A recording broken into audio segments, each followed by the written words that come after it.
everyone. This is Amy Rivers with alamogordolive.net, and I am talking with Michael Lardie. Is that how you pronounce your last name? That is correct. Excellent. I'm good with Great White, and you'll be performing at the Inn of the Mountain Gods in Mescalero, New Mexico on February 10th at 8 o'clock. Is that correct? That is correct as well. Perfect. So I wanted to ask you a little bit about the Great White experience these days. You guys have been around for a long time, so what's it like being with Great White in 2012? Every day it's getting up and being, having that feeling of being blessed that we are, in our early 50s, all of us, and getting to go out and do what we love to do still. I shake my head and go, wow, I'm still getting to do this. This is absolutely amazing. So I think that has a lot to do with how we approach every show we do, the feelings we have. It's very upbeat. Did you picture doing that? Staying in rock quite so long, especially performing as long as you have? Well, there's always the joke in the 60s and 70s when we were coming up of, if you think Mick Jagger's going to still be rocking at 50, you're sadly mistaken. Well, obviously, that guy eclipsed that by then some. So I think it's just the sensation of being able to make music with the people you like to make music with, and that people still ask for you to come and play. That's I always wanted to be, but you never know that one up. Okay, so tell me a little bit about your background, because I read that you were born in Anchorage. So how does one get from Anchorage to being part of all of these big bands?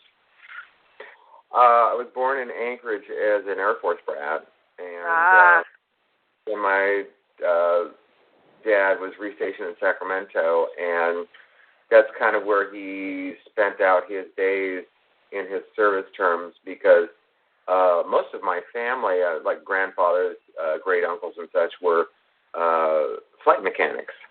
One worked on an SR-71, one worked on B-52. So that area of Northern California was a strategic air base. So most of the family and the immediate family was in that area. So that's kind of where we settled and grew up there. And then when I was about, let's say 18, I was like, well, I've done pretty much everything I can do musically in Sacramento. I've played 5 nights a week in clubs. I've done this, I've done that. It's not really the mecca for the music industry. I need to be where that is. So I moved to LA. Gotcha. And during that time, when I was about 23, I think I met the Great White Boys when they came in to record their first record in 1983. And just started hanging out with them, started jamming with them, outside of the actual recording process, and found out there was some sort of symbiosis. And before I knew it, a couple of years later, I was asked to join the band. That's great, and it's been history ever since, right? It has, and the only break from that is when a couple of the guys decided to go do some solo projects. During that time, I'm thinking, I love performing too much. What am I going to be doing?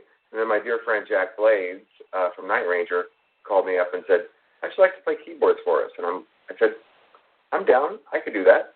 So I was grateful to be asked. A great band, great song. So it was just a real thrill to be able to play those songs for 3 or 4 years. And then we reformed Great White in late 2006. So you play, you play guitar, keyboards. What else do you play? Harmonica, bass, mandolin, banjo, a little tiny bit of flute. Play most of the percussion on our records. A little bit of sitar here and there. So kind of, it's either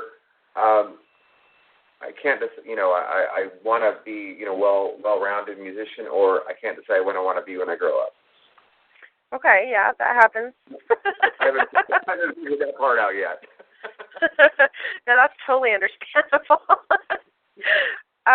So did you grow up in a musical family? Did you guys have a lot of music going on when you were young? My mom was great about playing records, and she was the one who actually bought my first Beatle record when I was like just a skosh under 5 years old. They weren't performers. My grandparents were. My grandmother was a singer, and my grandfather was a sometimes singer, radio personality, actor. So they were in the business. So it just skipped a generation, and it got back into the blood when I came around. Well, that's very cool. Sure that had to inspire you. What other bands and different kinds of musical influences did you have growing up? Well, I mean, obviously, I made mention of the Beatles. That was the biggest thing that turned my head, for the path that my life was going. Because when I was really young, I was already starting to read, be able to read at 4, and my parents had picked up a set of medical encyclopedias. So, in essence, they were grooming me to be a doctor at a very young age. Wow. And then you saw the Beatles on Ed Sullivan, and that was it. My mind was warped forever. Goodbye medical school, he said. Yeah, exactly. It's like, can I have a guitar for Christmas? And after that, obviously, growing up through the late '60s and the early '70s, I mean, the Beatles were a staple. The Stones, so many bands. I mean, obviously all the Motown stuff. And then in the '70s, you get an Aerosmith, Alice Cooper, Zeppelin. Those are probably, my big, guys as far as, influences. But it's so varied because a great song is a great song is a great song. I've always believed that, if it was a great song, then it's worth being listened to. So what are your all-time top favorite albums? Give me 5. Wow. Okay. Sgt. Pepper. Probably Zeppelin 4.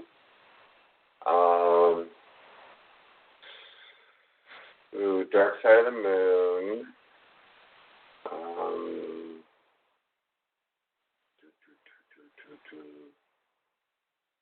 Goodbye Yellow Brick Road, and The Strangers with Billy Joel.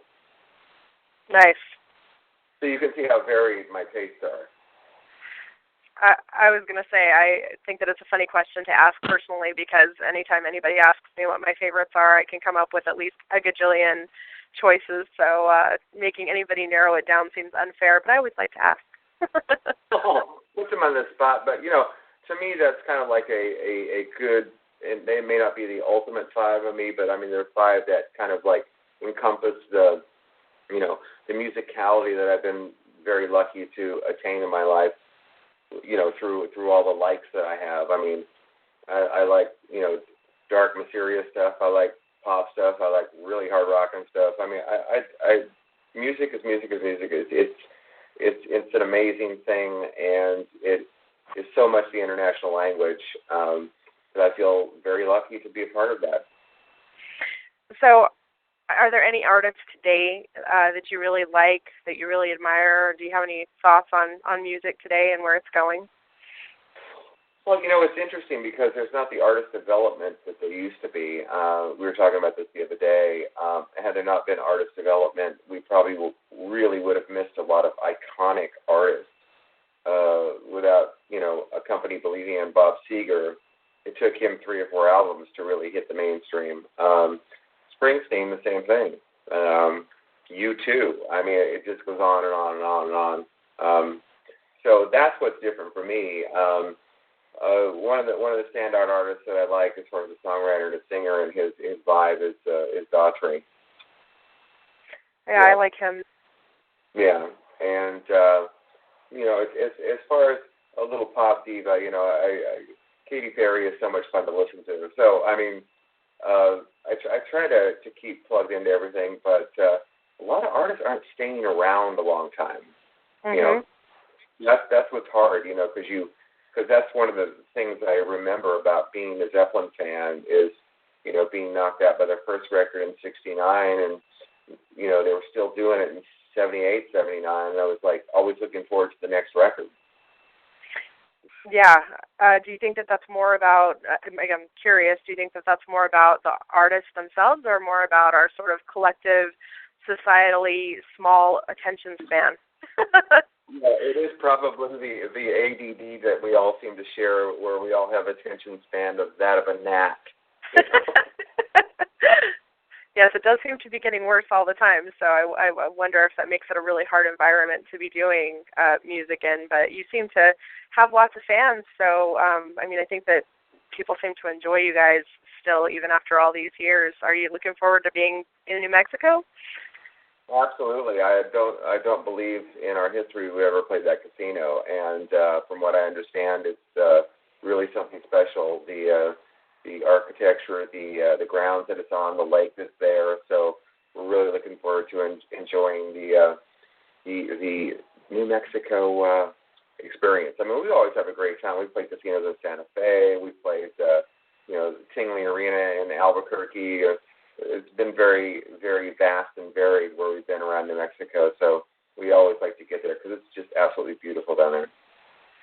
Okay, I have a little off-the-wall question for you, so be prepared. If you had to choose a different career today, what would you do? What would I do? Well, I probably would have stayed in the path that they were hoping for me, because in as much as I had such a early indoctrination to it, no pun intended, I've always tried to keep up reading about